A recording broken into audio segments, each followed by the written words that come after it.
mas nunca derrotado.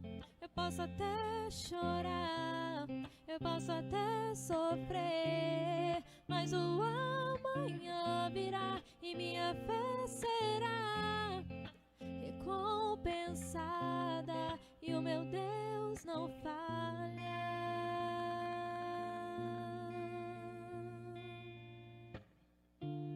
Eu posso até estar ferido, mas nunca destruído. Eu posso ser provado para ser aprovado, mas o amanhã virá e minha fé será recompensada e o meu Deus não falha, não, não falha não. Não vivo pela vista não, eu vivo pela fé. Então Deus proverá, Deus proverá.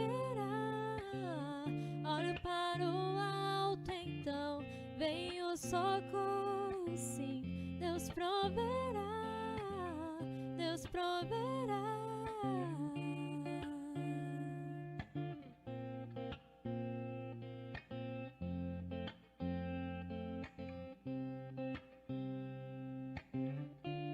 Eu posso até estar ferido, mas nunca destruído. Eu posso ser provado para ser aprovado, mas o amanhã virá e minha fé será recompensada e o meu Deus não falha, não, não falha não. Não vivo pela vista não, eu vivo pela fé. Então Deus proverá, Deus proverá. Olhe para o alto, então vem o socorro, sim. Deus proverá, Deus proverá. Olhe para o alto, então vem o socorro, sim. Deus proverá, Deus proverá.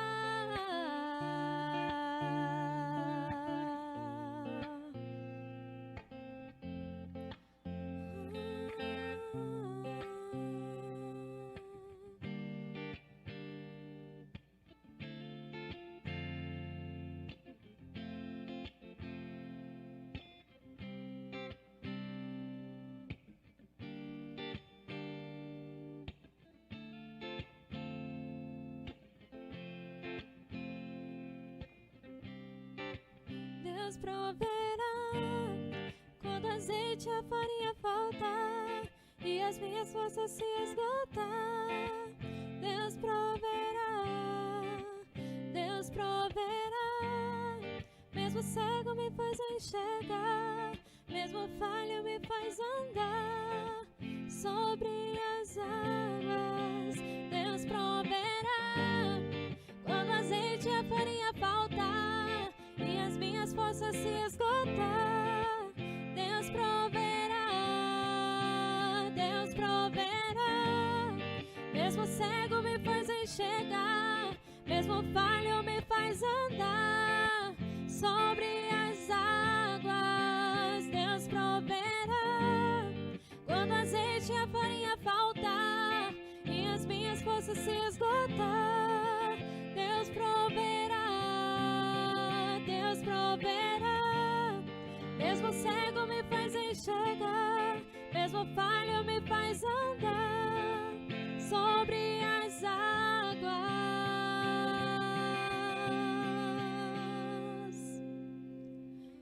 Não vivo pela vista, não, eu vivo pela fé. Então Deus proverá, Deus proverá. Olho para o alto, então vem o socorro, sim. Deus proverá, Deus proverá. Olho para o alto, então vem o socorro, sim. Deus proverá, Deus proverá.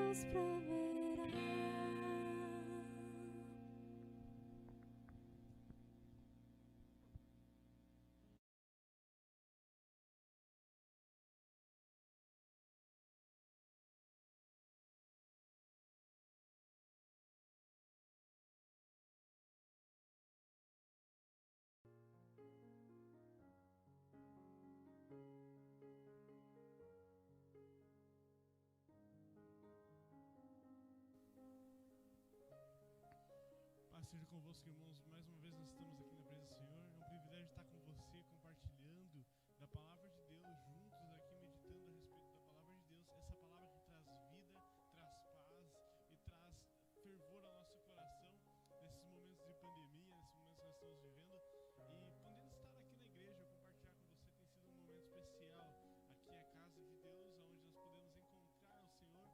Mesmo de longe nós podemos estar juntos, e eu tenho certeza que você tem sentido a presença de Deus onde você está. E nós estamos tratando a respeito de uma série de mensagens que se chama Nada é em Vão, que está tratando a respeito da viagem de Paulo e a prisão dele em Jerusalém e a volta dele para Roma para ser julgado, então, por servir a Deus e por estar com Deus. E eu já adiantei no começo, no primeiro capítulo dessa série, de que o título Nada é em Vão é porque tudo que acontece na nossa vida, ela vai remeter, ela tem um propósito diante de Deus. Deus, ele não faz nada errado, Deus, ele não erra, ele não comete erros. Quem comete erros somos nós, mas muitas vezes Deus acaba usando o próprio erro para que nós possamos falar da palavra dele. Podemos usar isso como testemunhos a respeito daquilo que Deus tem feito na nossa vida. E é óbvio que Deus, ele não quer que o homem permaneça no erro, mas que o homem seja salvo por todos, né? Então Deus vai usar todos os momentos da nossa vida para que ele possa ser glorificado. Eu tenho certeza que você já passou por momentos difíceis em que Deus pode ser glorificado através da sua vida. Então, para começar, nós vamos ler lá em Atos dos Apóstolos, no capítulo 28 e no versículo 28 também. Nós vamos ler Atos dos Apóstolos, capítulo 28, versículo 28, diz assim, ó: Portanto, quero que saibam que esta salvação de Deus é enviada aos gentios. Eles a ouvirão. Depois que ele disse isto, os judeus retiraram, discutindo intensamente entre si. Por 2 anos inteiros, Paulo permaneceu na casa que havia alugado e recebia todos que iam vê-lo. Pregavam o reino de Deus e ensinava a respeito do Senhor Jesus Cristo, abertamente e sem impedimentos. Nós estamos aqui nessa série de mensagens, nós falamos a respeito do começo, quando Paulo foi chamado pelo Espírito Santo a voltar a Jerusalém. Paulo, ele foi avisado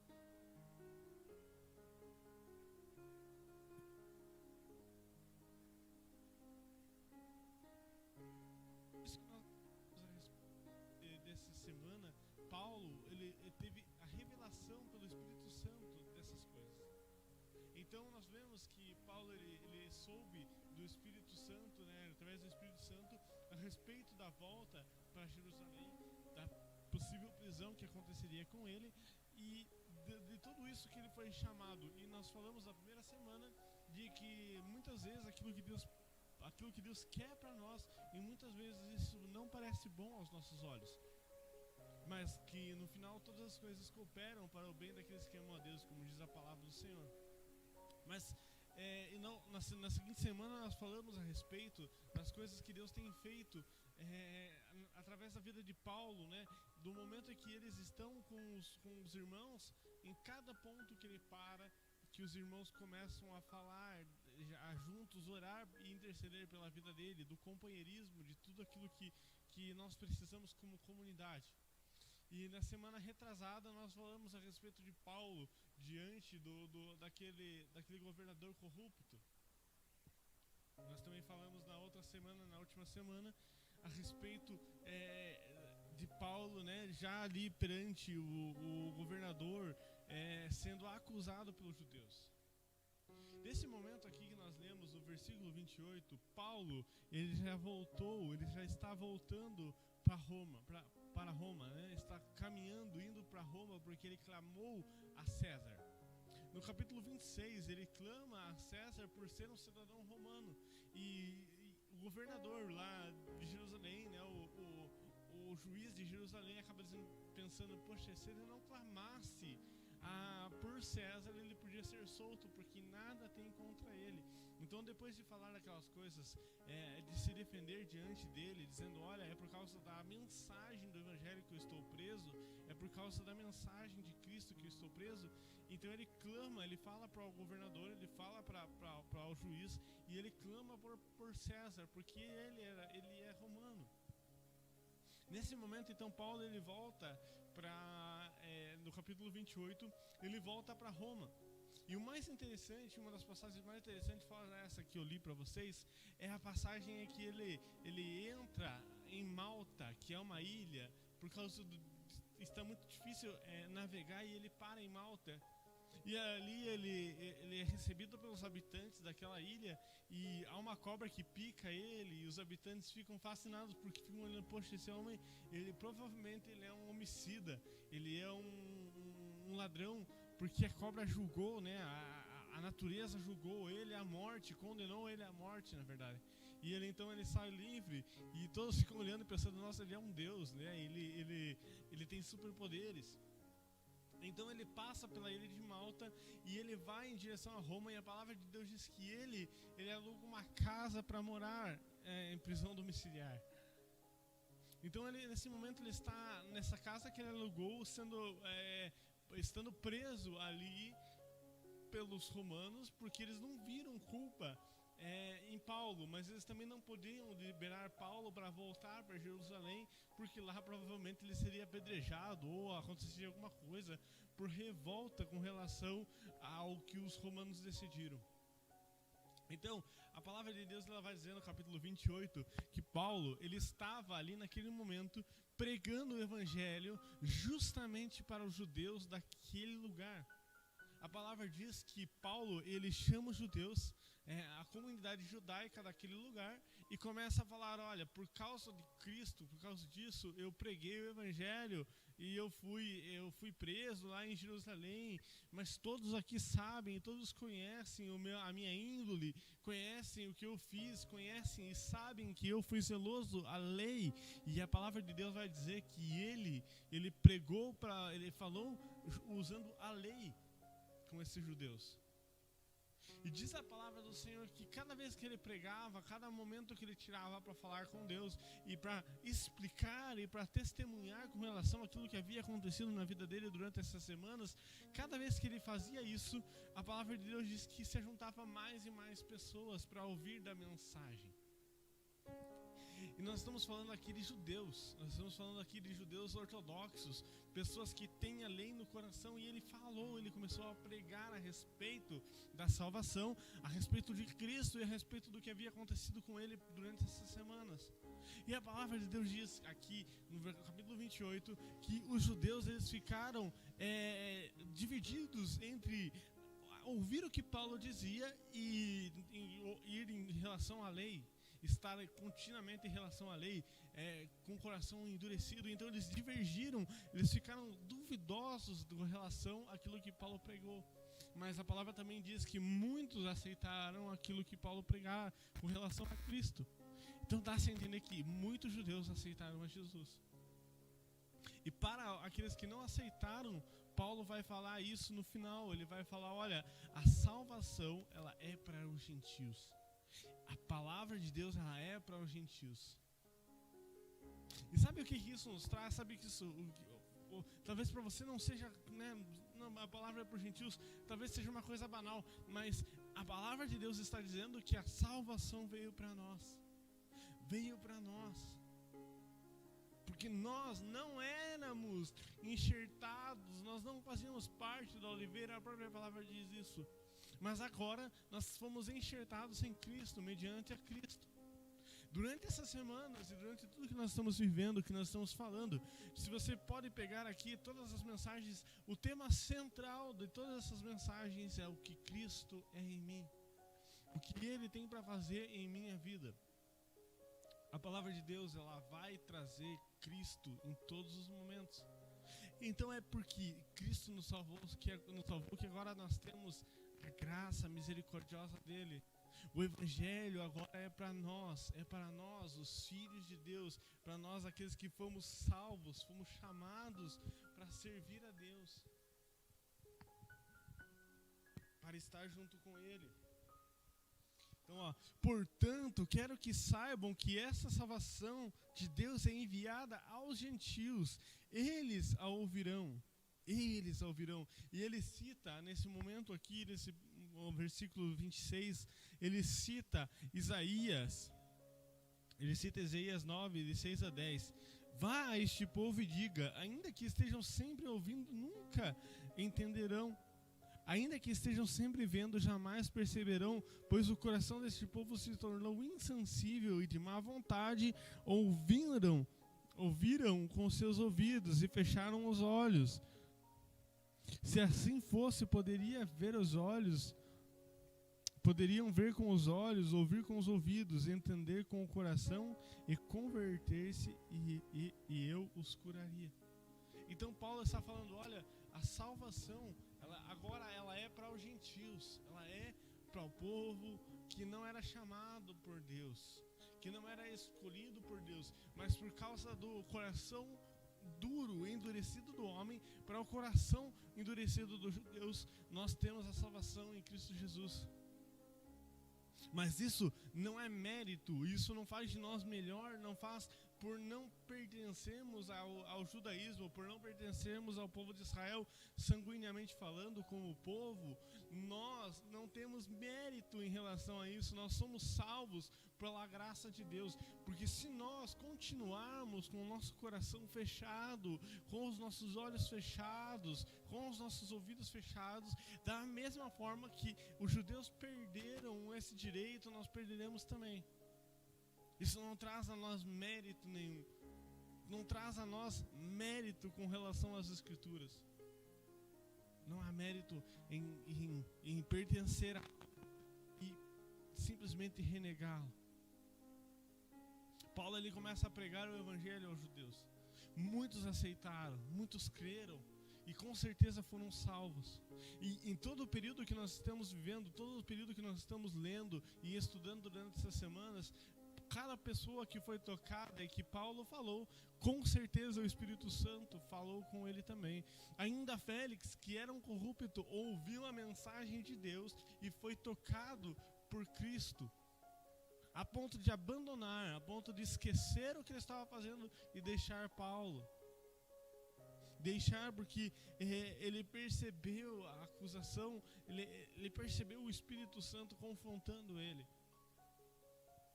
E assim como acontece na minha e na sua vida, a salvação ela veio para nós. Deus, ele usa Paulo, ele usa tudo o que aconteceu de ruim para Paulo, tudo o que aconteceu de ruim na vida de Paulo durante esse período, para alcançar e para fazer ser alcançado o coração dessas pessoas, para alcançar as pessoas. Então, cada período que Paulo passa, cada ilha, cada lugar, vai trazer a mensagem de Cristo. Isso contribui para o Evangelho. E a Bíblia diz que Paulo ainda continuou durante 2 anos pregando o Evangelho nesse lugar, livremente, sem empecilho algum. Cristo, ele sabe todas as coisas. Cristo, ele sabe o porquê você está passando pelo que você está passando. Talvez você esteja passando por um momento de tribulação, talvez seja um momento de prova, talvez seja um momento de dúvida, mas todas essas coisas pertencem a Deus. A sabedoria, o conhecimento pertence a Deus. Todas as coisas ruins e boas da nossa vida fazem parte do que nós somos em Cristo Jesus. Quando eu falei nas semanas atrás a respeito de que se nós aceitamos a salvação, se nós aceitamos a salvação em Cristo Jesus, a morte e a ressurreição dele, nós também temos que aceitar as coisas que acontecem em nossa vida, as coisas que acontecem em nosso coração e entender o propósito de Deus na nossa vida. Eu e você temos um propósito. Nós somos chamados por algo, nós somos chamados por um bem maior, que é pregar o Evangelho de Deus. Se você está passando por esse momento de luta, saiba que Deus ele está com você. Ele está com você, Ele vai usar, Ele pode e Ele quer usar isso em relação à salvação de outras pessoas. Quem sabe hoje muitas pessoas estão olhando para você e vendo o que você está passando e tudo que você está vivendo, e tem visto e percebido que Deus é na sua vida. E eu não acredito num Deus que deixa as pessoas sofrendo por prazer. Mas eu vejo um Deus que usa todas as coisas, até as coisas ruins que acontecem em nossa vida, para fazer acontecer, para fazer ser alcançado outras pessoas. Deus, ele quer salvar o máximo de pessoas possível. E ele vai usar a tua vida, a tua trajetória para alcançar essas pessoas também. Se você está passando por um momento de luta, não desista, porque eu tenho certeza que Deus, Ele está com você. Ele é capaz e Ele vai com toda certeza abençoar e livrar você. O título da mensagem, o título dessa série é Nada é em Vão, porque nada é em vão quando se relaciona a Deus. Nada é em vão quando se relaciona à vontade de Deus na minha e na sua vida. Embora nós fujamos dela, embora nós tentamos escapar da vontade de Deus, tentamos escapar da vontade dele para nossas vidas, todas as coisas contribuem para o bem daquele que ama a Deus. Todas as coisas contribuem. Deus sabe cada passo que você vai viver. Deus conhece tudo o que você vai passar, o que você já passou. Todas as coisas estão no olhar dele.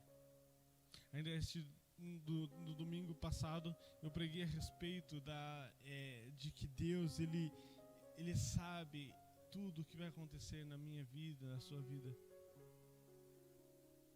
e Ele conhece a tua trajetória, assim como Ele saberia que Paulo iria passar por todas essas coisas. E ainda que Paulo não tivesse passado, ainda que ele tivesse morrido, ainda que ele tivesse sido apedrejado pelos judeus, eu tenho certeza que ele estaria de bom grado falando a respeito de Cristo. Porque não se trata do que eu tenho a ganhar, mas se trata do que eu tenho a oferecer. Se trata do que nós temos a oferecer. Cristo está com você, Cristo está conosco em todos os momentos. Se nós estamos passando por esse período de pandemia, tenho certeza que Deus, Ele tem um propósito sobre todas as coisas. E você pode dizer, não, mas como Deus ele pode estar num momento tão ruim? Deus, Ele está em todos os momentos da nossa vida. Ele nunca nos abandonou e Ele nunca vai permitir que a dor e o sofrimento se prolongue sobre as nossas vidas. Nós com certeza estaremos debaixo da vontade de Deus. E você pode ter certeza que diante de todas as situações, diante de todos os momentos difíceis, de todas as dificuldades, Cristo está comigo e está com você. Pois quando se trata de Cristo, se trata da mensagem do Evangelho, se trata da palavra do Senhor, nada é em vão. Que você possa nessa noite fechar os teus olhos e junto nós vamos orar. Pai, obrigado, Deus, porque o Senhor falou conosco durante esse período, Senhor. Nós louvamos e te agradecemos por tudo que o Senhor tem feito. Em nome de Jesus, Pai, nós te agradecemos, Pai amado, porque a tua graça nos salvou. Deus, a salvação não era para nós, mas o Senhor, pela sua infinita misericórdia, usando o seu Filho amado Jesus Cristo, pregando Ele na cruz do Calvário, o Senhor estendeu a salvação para nós, Pai. Que nós possamos ter a mesma certeza que Paulo teve quando pregou o Evangelho, Pai. De que todas as coisas cooperam para o bem daqueles que amam a Deus. Pai amado e Deus eterno, como Ele, nós possamos dizer que tudo isso, ó Deus eterno, tudo que acontece está debaixo das tuas mãos, Pai. Em nome de Jesus, Deus, derrama o teu Espírito Santo sobre nossas vidas. Abençoa, Pai amado, o meu coração, o coração do meu irmão, Pai. Alcança cada vida que tem estado junto conosco durante essas semanas. Que o Senhor possa abençoar. Derrama o teu poder e a tua graça sobre nossas vidas, Pai. Em nome de Jesus, amém. Que o grande amor de Deus, a graça poderosa de Jesus Cristo e a mais doce consolação do Espírito Santo esteja comigo e com você hoje e sempre. Que Deus te abençoe. Amém.